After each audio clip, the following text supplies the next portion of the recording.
As you've learned here in the museum, the Women's Army Corps formed during World War II to help fill non-combat wartime personnel shortages and to free men for combat. It all started here at Fort Des Moines, the largest WAC base, where about 72,000 volunteers trained. In the summer of 1942, the first group began training. 440 women officer candidates and 330 enlisted women laid the foundation for future classes, a big part of America's military success during World War II.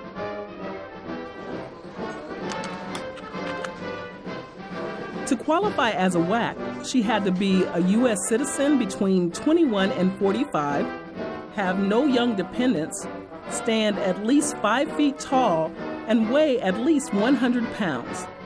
Following enlistment, women had to learn Army ways during basic training. According to the regulations of the Women's Army Auxiliary Corps and the Articles of War. According to the regulations of the Women's Army Auxiliary Corps. The majority of WACs possessed a civilian skill that required little modification to be of use to the Army. Women could be trained and placed on the job within a month, a lot quicker than men who had to take weapons training. In order to reach enrollment goals, the U.S. Army made recruiting films. This one, filmed in Des Moines, includes 17-year-old Roosevelt High School student Cloris Leachman, who later in her career won an Academy Award. There's so much to tell you, I don't know just how to begin. First off, I am now a WAC, or rather I'm learning how to be one. These recruiting efforts were successful, as thousands of women trained and worked at military installations all around the country.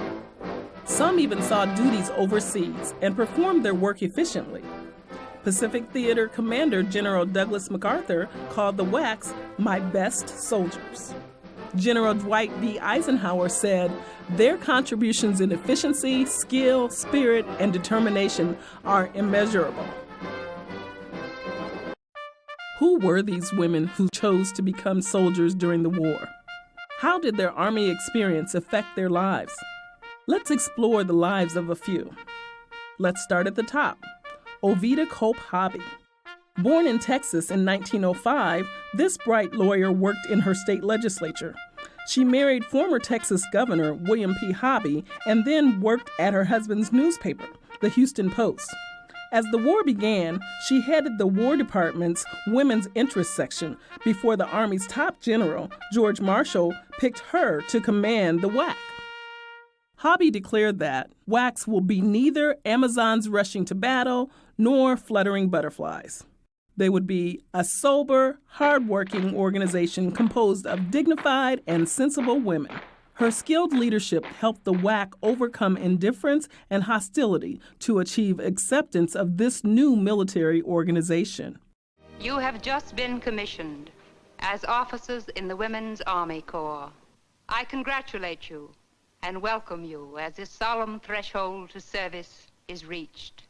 You are a part of the First Corps of Women, exclusive of the Army Nurse Corps, to serve with the Army of the United States. Respect your uniform. Respect all that it stands for, so that the world in turn may respect what the Corps stands for. Wherever you serve, whether here in the field or abroad, you are dedicated to the preservation of a free way of life until the war against the Axis is won, and we build a peace upon the unconditional surrender of our enemies. We shall pay our debt to democracy. We shall keep our date with destiny.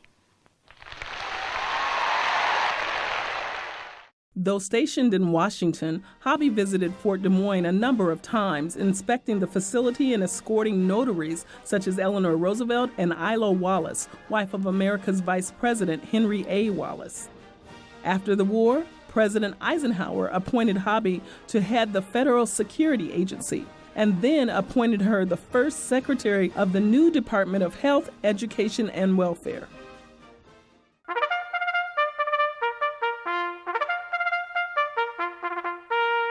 About 6,000 African American women became WACs. One of the most accomplished was Charity Adams Early. The Corps' first black officer, she served at the fort for 3 years before commanding the first black women to serve overseas, a postal directory battalion in Europe. The white WACs had been serving overseas for almost 2 years by this time, but for some reason the usual black troops may make trouble, or blacks can't do what others are doing and whatnot. Overseas commanders did not want black women to come over. Adams answered the call from black leaders such as Mary McLeod Bethune and her friend, First Lady Eleanor Roosevelt, who pushed for black representation in the WAC. Both visited the fort to make sure the black soldiers were treated fairly. In her autobiography, Adams wrote that Fort Des Moines was so beautiful and well kept, one would never think of it as military. But Adams soon experienced the realities of serving in a segregated army. Her first day, a command was barked, "Will all the colored girls move over on this side?" Black WACs usually trained in integrated classes, but lived in segregated barracks and ate at designated tables. But like other black soldiers, male and female, Adams navigated racial barriers and had a successful career in the military and later in civilian life. Her European Postal Battalion organized a chaotic mess and distributed tens of thousands of morale-boosting letters to homesick soldiers. Because it's necessary for the morale of the troops. Male meant morale. Many WACs were native Iowans. Among them was Marcia Zicker Corbett. Born in Bremer, Iowa, Zicker volunteered at the Red Cross and worked as a welder at Waterloo's John Deere plant. Learning about medical opportunities in the Army, she enlisted in Waterloo and took a train to Des Moines in December 1944. She had never been around this many people before. Fort Des Moines was the largest facility she had ever seen. Her father, who was initially skeptical about women joining the armed forces, was very proud of her when he saw her in uniform. Her mother was also supportive. During her service, Zicker worked in hospitals in Clinton, Iowa, and California. Discharged from the Army in 1946, she went back to work at the medical infirmary at the John Deere plant in Waterloo. There she met her future husband, Dale Corbett, quit her job, and married, had twins, and back to work again at age 55. She has recently honored the WACs and veterans through ceremonies at the Capitol Complex in Des Moines and at the Veterans Cemetery in Waterloo.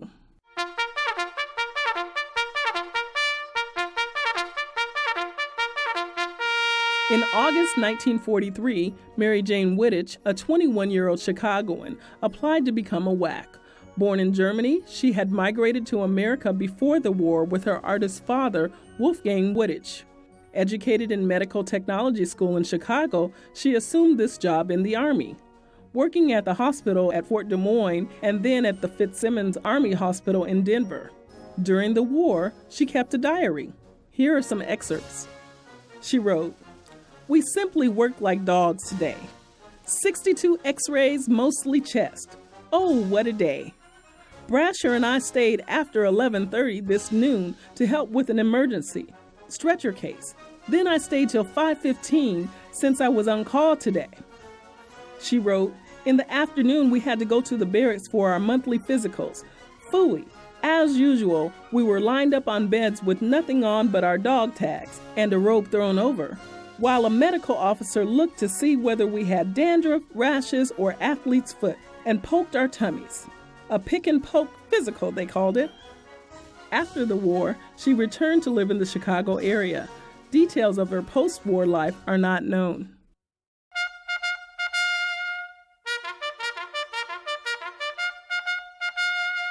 Ann Weiderman's military service helped fulfill the basic goal of WACs. Her Army administrative duties freed men for combat duty. She was born about 1925 in Ohio to Yugoslavian parents. As these scrapbook souvenirs show, Weiderman took basic training and motor corps training at Fort Des Moines in 1943, then served at Army Administrative School in Conway, Arkansas. The Army next transferred her to Camp Walters in Texas, a POW camp. She also worked at the Army Hospital in Fort Dix, New Jersey. After the war, she lived in Chicago. These photos show her at Boomtown and taking a picture of St. Ambrose Church in downtown Des Moines on a winter day. And like any other soldier, she needed a properly issued pass to attend a recreational event in Little Rock, Arkansas.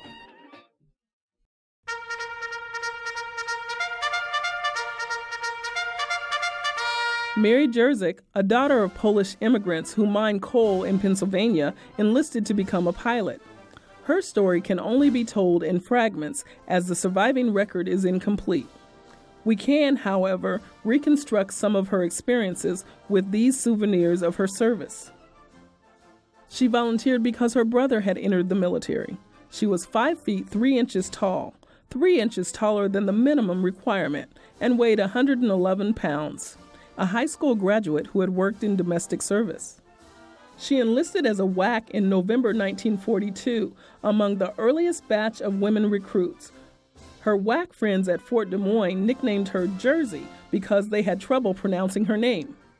She loved the Army structure and trained in aviator service and served with an officer at Fort Leonard Wood, processing prisoners, and possibly processing prisoners at Fort Des Moines. KP, or kitchen police, was a job most soldiers dreaded. Jerzyk mailed to her mother in Pennsylvania this set of postcard scenes of the fort.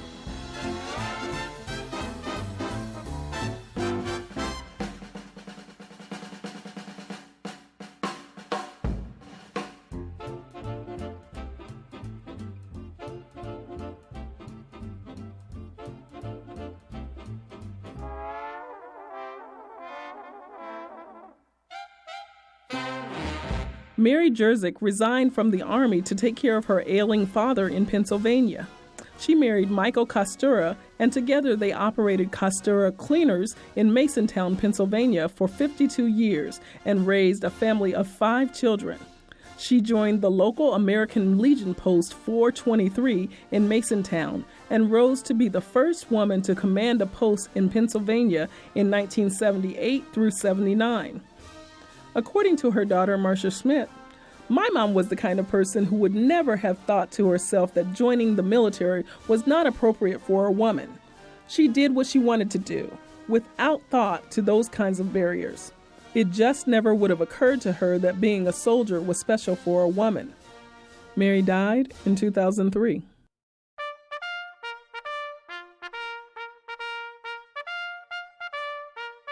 Betty Bandel scored second at Fort Des Moines' first officer candidate school in 1942 and was picked to serve as Director Hobby's assistant.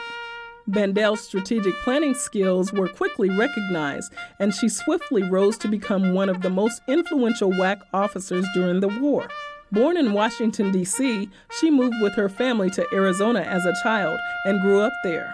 After graduating from the University of Arizona with a music degree in 1933, she became a local newspaper woman before joining the WACs at the age of 30. Listen to some of her impressions of Army life as expressed in letters home during the war. Letters printed in this book. "Well, for Lord's sake, here I am. I'm perched on an Army footlocker at the head of my bed with my folding chair between my knees and my typewriter on my folding chair." Bandel, on the right, stands at attention in an inspection at the fort. Base Commander Don Faith, in wire-rimmed glasses, leads the inspection. A nice chap from the Des Moines Tribune got some human interest stuff from us. This is the biggest story Des Moines has had since the end of the Indian Wars. The whole post is being turned over to the women, and 7,000 will be here in a few weeks. Every paper and magazine in the country had a representative here this morning. The Army was herding them around, letting them take this and that before tomorrow, when no more stories will be released for a 2-week period.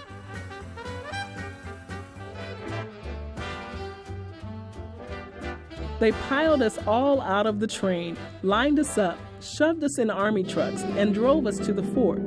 There, we were herded into the induction center, all very efficiently and smoothly.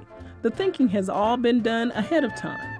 The jaunt to Des Moines was fun, just for a change, though I doubt I'll go often. The parade ground and trees are so lovely here, and there is plenty of relaxation if you want it, right on the post. This is a most amazing organization and experience. Can you imagine 800 women wearing cotton stockings and thinking it funny? Already that peculiar, indescribable thing called esprit de corps is beginning to show up. Bandel graduated at Fort Des Moines as a second lieutenant. During the war, Bandel obtained and kept this souvenir, a wax songbook published at Fort Des Moines. Bandel's identification card, issued by the Pentagon.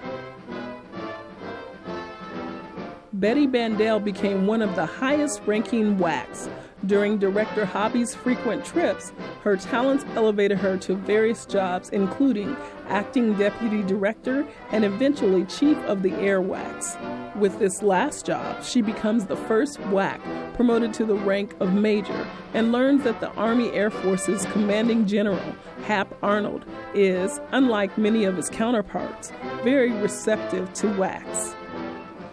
They have proved themselves fully worthy of it. Today, they are real soldiers in the Army of the United States. Air WACs became the largest contingent of women soldiers in the Army. One general referred to her as efficient, brilliant, able, and without the usual women's deficiencies in jobs. During a worldwide tour with Colonel Hobby of WAC installations, Bandel learned that she would be the first WAC lieutenant colonel. Among the first women to take advantage of the new GI Bill, Bandel attended graduate school and earned her doctorate from Columbia University in 1951. As these few stories indicate, each woman had a different experience, a different story to tell. As we learn these stories collectively, we can better understand the overall picture of America's involvement in the largest war in history. And what happened at Fort Des Moines over 70 years ago marked the beginning of a fully gender-integrated Army. Born of necessity, the WAC, along with Rosie the Riveter, performed jobs normally unavailable to them.